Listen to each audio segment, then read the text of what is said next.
Lihatlah ganasnya ombak di Laut Selatan. Sepanjang waktu gelombang menghempas batu-batu karang yang tajam. Jika tak pandai membaca ciri-ciri alam, baiknya berhati-hati agar tidak terseret ke lautan. Namun bagi masyarakat kawasan Pantai Madasari, gelombang Laut Selatan adalah sahabat setia untuk berburu bahan pangan.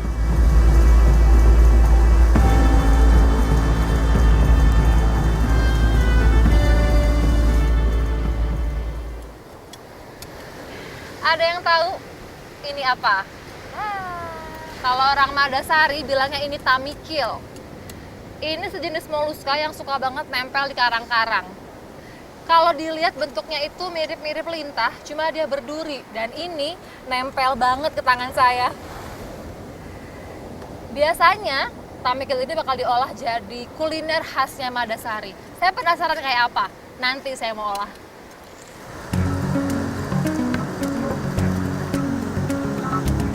Di beberapa tempat, tamikil disebut kiton, sejenis moluska yang termasuk dalam kelas Polyplacopora yang artinya banyak piring. Penanaman ini sesuai dengan bentuk tubuhnya yang memiliki 8 piringan tumpang tindih pada bagian permukaan.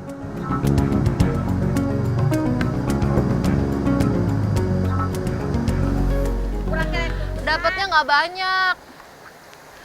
Karena memang kalau siang hari seperti ini, tamikil susah buat kelihatan. Dia ini nokturnal, aktifnya di malam hari. Tapi ini keren sih menurut saya. Nyari bahan makanan sambil ngerasain sensasi gelombangnya Laut Selatan.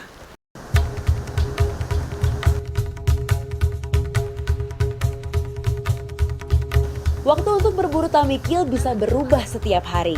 Tak lain bergantung pada tinggi rendahnya pasang surut air laut. Jika surut seperti ini, barulah tamikil bisa dicari. Warna tamikil yang serupa dengan karang serta bentuknya yang pipih menjadi tantangan tersendiri saat memburunya.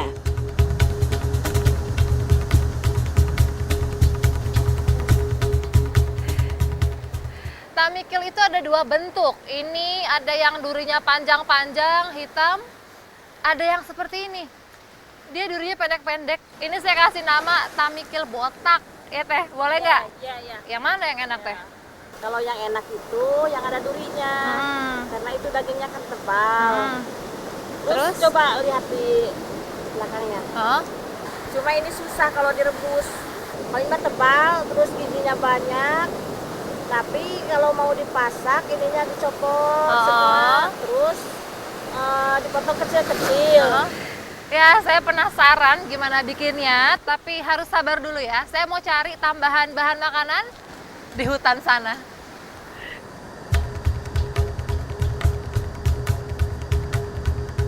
Seperti halnya pantai, hutan dataran rendah Pangandaran juga biasa menjadi lokasi pencarian bahan makanan.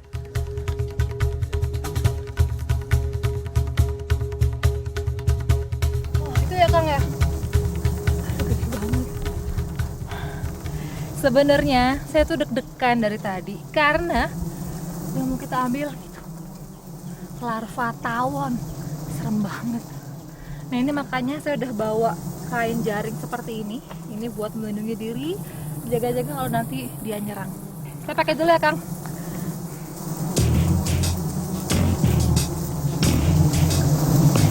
Mengambil sarang tawon bukanlah pekerjaan yang mudah. Beragam alat bantu seperti bambu dan kayu harus siap sedia saat melakukan pengambilan sarang. Risiko terbesarnya adalah sengatan sang tawon betina. Jika merasa terusik, sang pemilik sengat akan cepat sekali menyerang. Ia dapat melakukan beragam manuver terbang di udara seperti menambah kecepatan, berputar, serta mundur.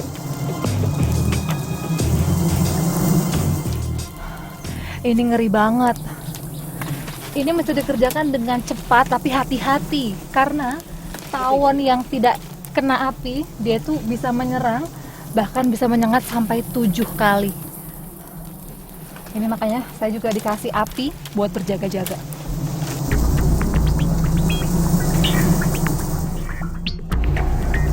Sengat tawon tidak bergigi.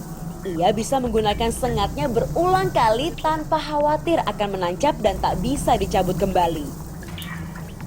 Tak hanya menimbulkan rasa sakit, bagi penderita alergi sengat, racun dari tawon bisa berakibat sangat fatal. Larva tawon atau yang biasa disebut kapsul oleh masyarakat Pangandaran adalah salah satu kuliner favorit. Dalam satu sarang yang terbuat dari serat-serat kayu ini, ratusan bilik berisi larva tawon bisa ditemukan.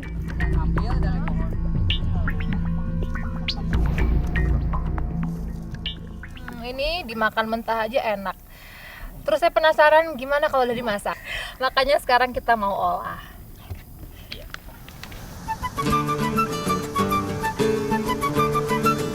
Sebelum dibumbui, diperlukan beberapa tahapan untuk membersihkan bagian-bagian tamikil agar layak untuk dikonsumsi.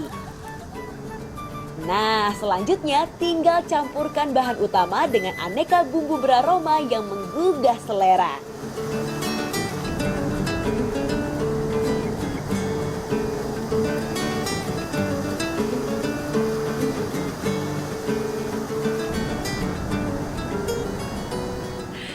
Jadi kalau larva tawon ini pengolahannya sih sama saja dengan mengolah ulat sagu di timur Indonesia. Jadi dibersihkan lalu diolah. Nah, ini yang unik baru pertama saya lihat itu adalah bagaimana membersihkan tamikil sebelum diolah. Jadi direbus dulu dengan pepaya muda supaya tamikilnya lembek dan juga durinya gampang dibersihkan. Jadi botak seperti ini. Tapi itu juga masih belum bisa diolah. Harus dibersihkan dulu bagian dalamnya. Karena dalamnya itu sangat berpasir. Dibersihkan 2 kali, ganti airnya, baru dimasak. Itu teh. Berarti ini ganti air ya.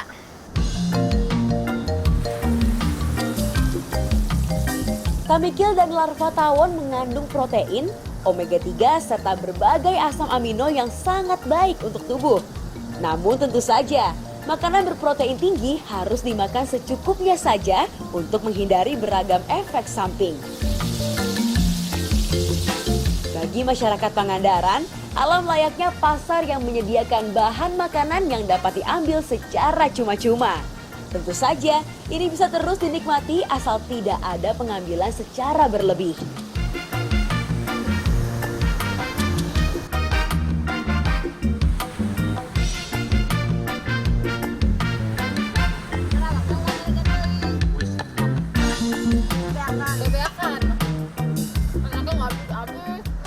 Kalau tadi saya ingat bentuknya tamikil itu kan serem ya. Saya nggak nyangka ini rasanya enak banget. Ini kenyal, kayak kikil, tapi tidak anget saat dikunyah. Enak banget. Apalagi tambah larva tawon dan juga nih ada tawon yang hidup. Enak banget. Kapsul. Kapsul. Mantap.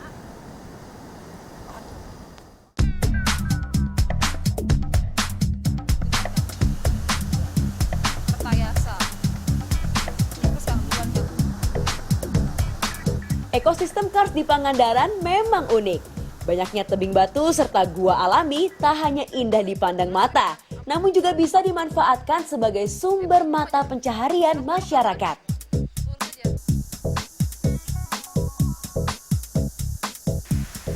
Ini Kang ya, ke dalam masih jauh? Berapa meter? 100 meter ya, tapi lurus Kang ya? Ini saya lagi ada di Gua Bau, Desa Kertayasa, Pangandaran. Jadi dari sekitar 100 gua di Pangandaran, hanya di sini masyarakat mengambil kotoran kelelawar. Memang agak bau-bau kotoran, jadi mungkin itu dia kenapa namanya Gua Bau. Ya Kang? Kita.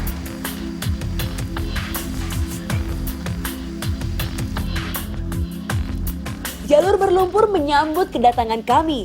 Kondisi ini karena air sungai yang meluap tinggi dan masuk menggenang ke dalam gua. Tak hanya itu, tetesan air hujan yang mengalir melalui celah-celah gua membuat volume air semakin bertambah. Endapan lumpur basah membuat kami harus berjalan lambat. Di sisi lain, bebatuan kars yang licin serta kontur jalan yang menurun membuat saya harus waspada dan memperhatikan setiap pijakan. Suasana lembab dan gelap merupakan tempat favorit kelelawar atau lalai untuk bersarang. Di dinding-dinding gua, mereka beristirahat sebelum kembali berburu makanan di waktu malam. Kedatangan kami rupanya mengusik mereka. Suasana bising dengan kepakan sayap semakin jelas terdengar. Ini kalau buat saya adalah perjalanan 100 meter yang ekstrim. Dari lumpur kita mesti mendaki, licin banget jalannya dan ini pengap. Dan juga saya dapat sambutan selamat datang dari para penghuni gua. Ini dia, tuh, kotoran kelelawar. Inilah yang kami cari, kotoran kelelawar. Sepintas tumpukan kotoran ini tak ada bedanya dengan pasir hitam. Namun jika dilihat lebih teliti, banyak larva serangga yang hidup di dalamnya. Kotoran kelelawar memang membantu menjaga keseimbangan ekosistem gua. Kotoran ini menjadi penyedia nutrisi bagi serangga penghuni gua.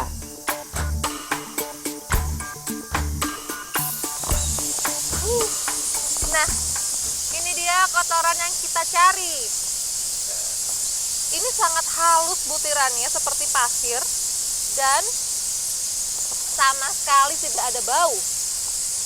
Ini adalah kotoran kelelawar pemakan serangga. Ini berbeda dengan kotoran kelelawar pemakan buah. Kalau yang buah, dia akan seperti ini bentuknya. Menggumpal, agak-agak putih. Tuh. Berbeda ya, kelihatan? Nah ini karena yang kita butuhkan itu yang kering, jadi harus cari sampai ke dalam-dalam. Pokoknya kawasan yang minim terkena rembesan air hujan. Panen kotoran kelelawar biasanya dilakukan tiap 3 bulan sekali. Selain memberi waktu agar jumlah kotoran yang akan diambil menjadi lebih banyak, waktu jeda juga dimaksudkan meminimalisir kontak dengan kotoran kelelawar yang kerap membawa bibit penyakit bagi manusia. Pengambilan kotoran telah selesai, kini saatnya keluar dari gua.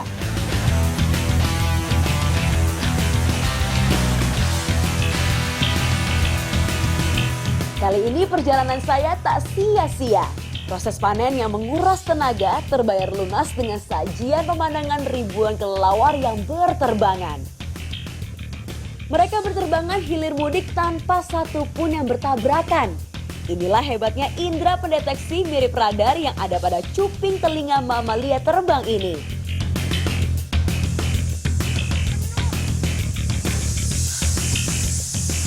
Wow, banyak banget kelelawarnya. Ini talinya gimana Kang? Sudah oke? Jadi ini terbagi dalam 2 tim. Ada tim untuk mengambil dan mengumpulkan, dan ada tim yang nunggu di atas. Nah makanya ini ada tali atau kerekan. Ini lift buat angkat kotorannya ke atas. Ini akan naik setinggi 70 meter. Untuk mempermudah proses pengangkutan di bibir gua, para penarik katrol telah siap sedia. Alat sederhana ini bisa mengangkat karung pupuk seberat 50-60 kg.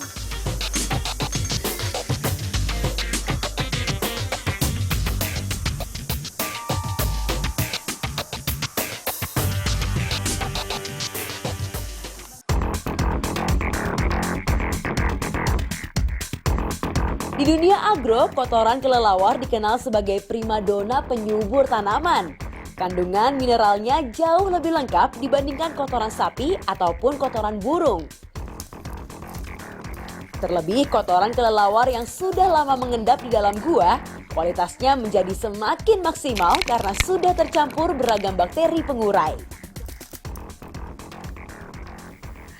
Kalau zaman dulu, kotoran kelelawar itu biasa digunakan untuk campuran bubuk mesiu karena kandungan kalium nitratnya itu tinggi. dan zat itu pun sangat baik untuk pertumbuhan tanaman. Makanya nih sekarang saya mau tanam Albasia dengan pupuk dari kotoran kelelawar. Biasa disebut pupuk guano. Tak hanya menyuburkan, pupuk guano Ini juga bisa, Kak? mampu mematikan pertumbuhan hama pengganggu akar serta bersifat anti jamur. Penggunaan pupuk ini tak memiliki efek samping, asal tidak digunakan berlebihan. Uniknya, hampir semua jenis tanaman, mulai dari sayur-sayuran hingga yang berbatang keras, dapat tumbuh lebih subur dengan bantuan pupuk guano.